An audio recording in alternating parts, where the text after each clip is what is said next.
दिलमाया बस उठो दिदी बस्नुहुन्छ खै दिदी खै उतिनी बस्छन् क्या यतातिर को हुन्थे मेरो त कोही नि पढ्दैन नि त्यहाँ बस्छन् भनेको छोरो होइन मेरो छोरा नि होइन कोही नि होइन त्यहाँ बस्छन् क्या यो बुढोले साह्रै दुःख पाएको त्यो भाइले नि पढ्न जानु पऱ्यो त्यो छोराले मलाई त एकदम यो त हेर्नै नपरेको त हुन्छ कि सत्तेर मैले मेरो छाती चर्र चिरिएर चाहिँ हेरिहालेँ हेर्दाखेरि तपाईँको नाम चाहिँ के हो नि मेरो नाम अँ दिलमाया दिलमाया तपाईँको नि मेरो सरोज तपाईँको कोठा यही हो दाइ मेरो कोठा अब आमा बाउसँग त सुत्छु बुढी उता सुत्छु ए बुढी उता सुत्छ त्यहाँ सुत्नु त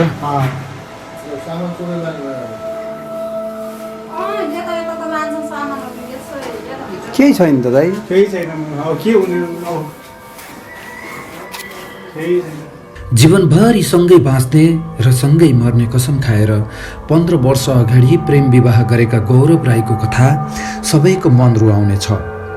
आफ्नै श्रीमतीको एकाएक मानसिक सन्तुलन गुमेपछि यो सानो परिवारमा ठुलो वज्रपात आइपरेको छ। पोखरा महानगरपालिका वार्ड नम्बर 17मा भाडामा बसोबास गर्ने राईको पीडा अन्य मानिसको भन्दा फरक छ। 8 कक्षामा अध्ययन गर्दै गरेका छोराको पढाइ छुट्यो। आफूलाई जन्म दिएकी आमाको हेरचाहमा उनको दैनिकी चल्दैछ। अचेल त उनलाई संसारै त्यही घर जस्तो भएको छ। सँगैका साथी स्कुल जान्छन्, उनी आमाको हेरचाह गरेर घरमै बस्छन्। बाबु तिम्रो नाम के हो? मेरो नाम शक्ति राई। शक्ति राई। मम्मीलाई कुरेरै बस्ने हो दिनभरि? बिहानदेखि बेलुकीसम्म? कोठामै बस्ने, टोयलेट आयो भने टोयलेटमा लैदिने, ऊ हग्यो भने फेरि पानी हालिदिने, त्यही हो। त्यतिकै बस्ने, घरै मम्मीले हेर्दैन, खाना पकाइदिने बाबालाई। के भन्नुहुन्छ अनि मम्मीले कराउने यताउता तिमीलाई अब तार मार गर्नुहुन्छ गर्नु कहिले काहीँ त्यस्तो? पहिला त पिड्थ्यो के अरे, अहिले हल्का ठुलो भएर पिड्दैन के अरे। यत्तिकै आफ्नै धुनमा बोल्छ, कहिले काहीँ आफसे आफ रुन्छ के अरे, कहिले आफसे आफ चिचाउँछ। त्यत्तिकै चिचाइसी अनि मैले बाबालाई गएर काममा गएर बोलाउँछु। कति पढ्यौ? म 8सम्म पढेको। छोड्यौ? स्कुल पढेर छोडेको, मम्मीले हेर्नुपर्छ भनेर। मम्मीलाई हेर्नको लागि बाबा काममा जानु पर्यो अनि तिमी चाहिँ अनि आमालाई हेर्नुपर्छ। आमालाई हेर्नैका लागि तिमीले पढाइ छोड्नु पर्यो? छोड्नु पर्यो। अझै पढ्छु भन्ने छ कि छैन? अब त खै मम्मी ठिक भयो भने पढ्छु के अरे, है ठिक भएन भने फेरि हेर्नुपर्छ। मम्मी ठिक भइदिनु भयो भने, घरमा मम्मीले काम गरिदिनु भयो भने, मम्मीलाई हेर्नु परेन भने पढ्ने इच्छा त छ? पढ्ने इच्छा त छ। श्रीमतीको मानसिक सन्तुलन गुमेपछि गौरव राई यतिखेर ठुलो पीडामा जसोतसो जीवन धानिरहेका छन्। उनका जेठो छोरा आमाको हेरचाह गर्छन्, बुबा ज्याला मजदुरी गर्न जान्छन्। राईसँग आफ्नै श्रीमतीलाई उपचार गराउन लैजाने पैसाको अभाव त छँदैछ, त्यो भन्दा पनि बिहान बेलुकीको छाक टार्ने कुराले नै मन पोल्ने गर्दछ। चामल हो त्यो? चामल थोरै छ, 1 केजी थोरै ल्याउँदै खाँदै गर्नुहुन्छ हो?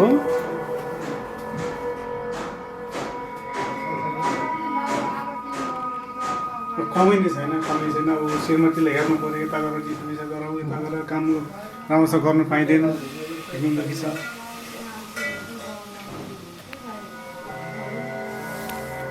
आज उनी गौरवको बसोबास भएको ठाउँमा हामी पुगेका छौँ।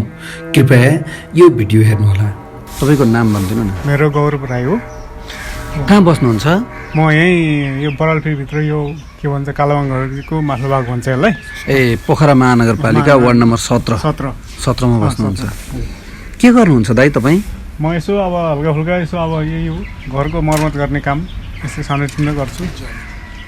ज्यामी काम गर्नुहुन्छ? त्यस्तै हो। के भएको अब भाउजूलाई त अब भाउजूले अब मान्छे तपाईँलाई पनि नचिन्नुहुँदो रहेछ, छोरालाई पनि नचिन्नुहुँदो रहेछ। के भएको यो? कहिलेबाट यस्तो भयो? कसरी भयो यस्तो? कसरी भयो भन्ने कुरा अब त्यो ठ्याक्कै हो, अब मलाई पनि थाहा छैन के कस्तो भएको। 5-6 साल भयो यो यस्तो भएको। अब यो छोरालाई पनि अब यसको पनि अब आमालाई हेर्नुपर्ने, यसको पढाइ पनि बिग्रियो, आमालाई हेर्नुपर्ने, दिसापिसा गराउनु पर्ने, खाना खुलाउनु पर्ने त्यस्तो अवस्था छ। अब कहिलेकाहीँ छोराले तेरेन म कामबाट छोडेर आउनुपर्छ, अब त्यही पुरा काम पनि हुँदैन, खानु पनि समस्या पर्छ कहिले, त्यही छ। कसरी यस्तो भयो उहाँलाई? कसरी भयो भन्ने कुरो थाहै भएन। अचानक यो माइत बस्दाखेरि, अब माइत थियो पहिला, भन्नाले माइत बस्नुहुन्थ्यो? माइतै बस्थ्यो, माइत बसेपछि अनि त्यो आफू आफू चाहिँ के भयो कसो हो त्यो आफ्नो बाबाले नगरी नचिन्ने त्यस्तै चाहिँ कुरो सुन्यो। अनि पछि चाहिँ अब एउटा बच्चा थियो उसको, छोरो पनि थियो, 1 वर्षको छोरो थियो। अब छोरो लिएर चाहिँ पछि आमा घर बस्दापछि अनि माइतीहरूले के भन्यो भने अब छोरी र नाति छैन, कता गयो, भाग्यो, निस्केछ, खोज्नु पऱ्यो भन्नुभयो उहाँहरूले। त्यसरी तपाईँहरू पनि खोज्नु पऱ्यो, म पनि लाग्छु, जाऊँ न त भन्दा उहाँहरू चाहिँ हामी किन जाने, हामी जान्न, तपाईँको माल हो, तपाईँ खोज्नुहोस् भन्यो। त्यतिखेर चाहिँ त्यो उसको पहिले नै त्यो गइसकेको थियो, छोरा लिँदाखेरि नै उसको त मानसिकले काम नगर्ने भएर चाहिँ त्यस्तो भएर छ। मलाई त्यो थाहा थिएन, अलिक बोलको त अब खुस्क्यो भन्ने थाहा थियो, तर पुरै त्यो चाहिँ अलिकति मानसिक कमै भइसकेको छ। अनि खोजियो, दुनियाँ दिवाना गरियो, पुलिस रिपोर्ट पनि गरियो, खोजियो। भन्नाले उहाँ चाहिँ माइतमा बस्नुहुन्थ्यो, माइत छोडेर हिँड्नुभयो? अन्त हिँड्नुभयो, हिँड्यो। अब कहाँ हिँड्यो कहाँ थाहै छैन, दुनियाँ दिवाना खोज्दा पनि पाइएन। पछि अचानक याङजामा बसेको रहेछ भन्ने कुरो सुन्ने हो, त्यहाँ याङजाकै आफ्नो तले माइती ल्याएर छोड्नुपर्छ। अनि पछि खबर पाएँ मैले, अनि ससुराली जाँदाखेरि आएको, अनि बच्चा छैन फेरि साथमा, बच्चा खोइ त भन्दा थाहा छैन भन्छ, के कसो भयो अब त्यो थाहै भएन। भनेपछि एउटा कति वर्षको थियो? त्यो 1 वर्षको बच्चा लिएर हिँडेको, उसले लिएर हिँड्यो, अब कहाँ छोड्यो के गर्यो थाहै भएन। अहिले चाहिँ 3 साल भयो उसले बच्चा त्यो हराएको। के गर्नु भएको छ त दाइ, कसरी बस्नु भएको छ? अब श्रीमती त यस्तो हुनुहुँदो रहेछ, अब तपाईँ अब ज्यामी काम गर्ने, एकजनाले काम गरेर पालिनु पर्ने परिवार, तपाईँलाई त बेसरी गाह्रो भएछ त। भन्नु एकदम भनौँ के भनौँ, भन्नु अब गाह्रो छ, दुःख, अब दुःखीलाई दुःखै हुन्छ, के गर्नुहुन्छ। अब बुढीहरूकातिर यस्तो ऊ छ, नहिँड्नु, छोराको पढाइ बिग्रियो, अब यसलाई हेर्नु, आमा राख्नु पऱ्यो, म यताउता यसो पेट पाल्ने काम त गर्नु पऱ्यो, त्यही पनि कहिले हुँदैन, कहिले हुँदैन भोकै। यो बिचमा यो कोरोना भाइरसको कारणले गर्दा लकडाउन भयो, यत्रो भयो, के गर्नुभयो यो बेला बिचमा? अब त्यो दाइँमा यसो अरूलाई सहयोग माग्ने, खाने काम थिएन, 6-7 महिना भयो काम नभएको, अब छैन। अब आफ्नो काम गरेर दिनभरि काम गरेँ, बेलुका यसो खाने हो, त्यही हो।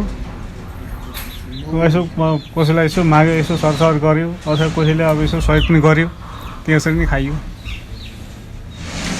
औषधि उपचार गर्न लिएर जानु भएन कि खर्चै भएन लिएर जानका लागि? औषधि उपचार पहिला गरियो, पछिलाई खर्च पनि नपुग, अब खर्च पुग्यो, अब पेट पाल्नै छैन, खर्च त अब कहाँबाट जुटाउने?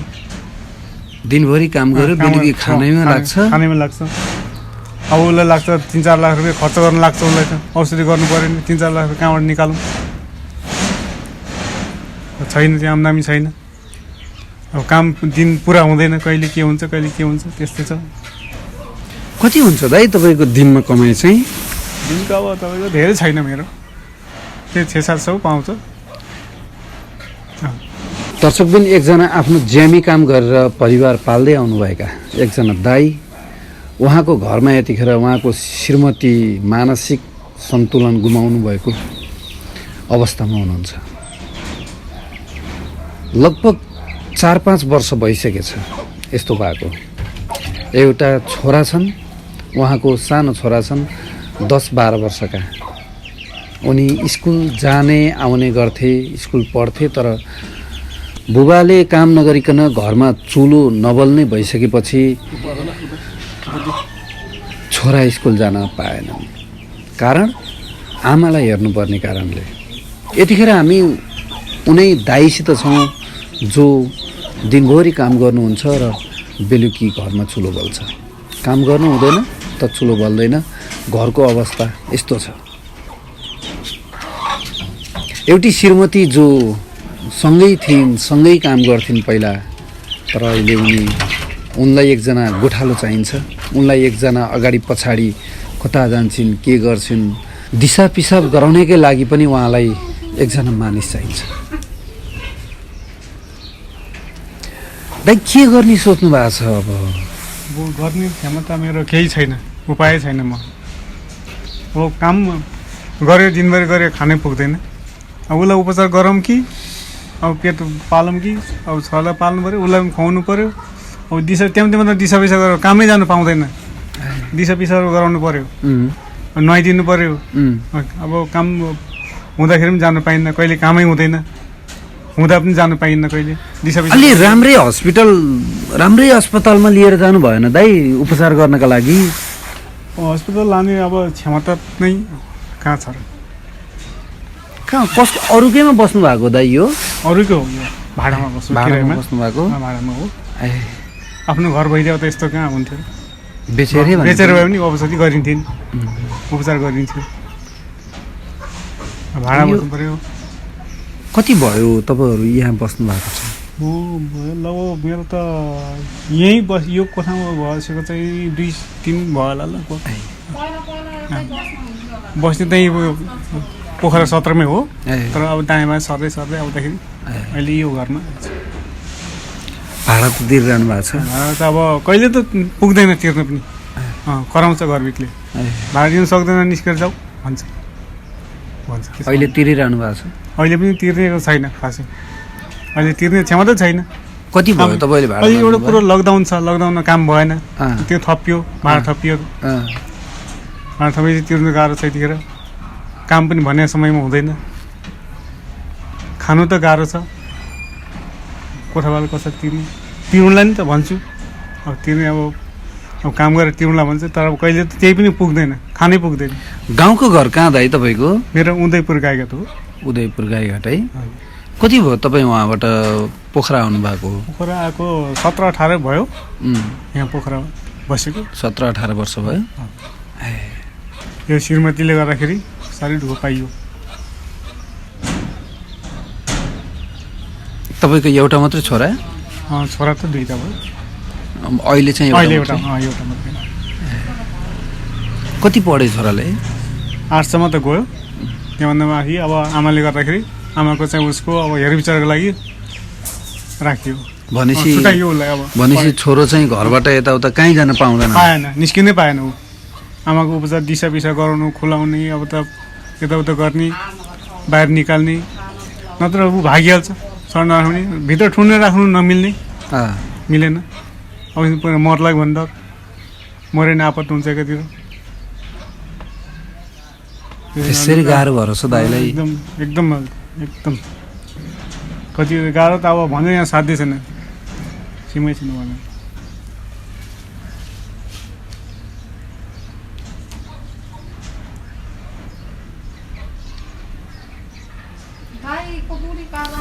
आज चाहिँ काममा जानु भएन?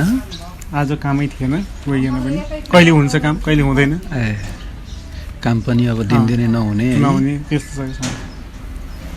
अब के गर्ने सोच्नु भएको छ त दाइ? अब श्रीमतीलाई कतै लगेर राख्न पाए हुन्थ्यो, कतै त्यस्तो कुनै आश्रमहरू अथवा कुनै संस्थाहरूले लैदिए हुन्थ्यो, लगेर राख्न पाए हुन्थ्यो भन्ने छ कि? अब अलिअलि खर्च जुटाउनु पाए हुन्थ्यो, खर्च जुटाएर लगेर उपचार गर्न पाए हुन्थ्यो, सन्चो हुन्छ कि भन्ने आश छ कि के छ दाइ? अब भन्नुपर्दा त अब यसलाई चाहिँ उपचार गराउनु पाए हुन्थ्यो, उपचार गरेदेखि अब यसको पनि पढाइ हुन्थ्यो, यसो खानासाना बगाइनेसम्म सक्ने भइदिएदेखि, उपचार गरेर चाहिँ अब यतिसम्म सक्दैदेखि छोराले पनि पढ्नु पाउने थियो। अब यो उपचार गर्ने पनि कहाँबाट गर्ने, पनि के गर्ने छैन, क्षमता छैन। अब संस्थाले अब यसो सहयोग गर्दैदेखि हल्का फुल्का यसो होइन, सबैले चाहिँ अब दाताहरूले अब हुने दाताहरूले चाहिँ यसो सहयोग गर्दैदेखि यसको सानो उसले चाहिँ केही हुन्थ्यो कि भन्ने आशा हो।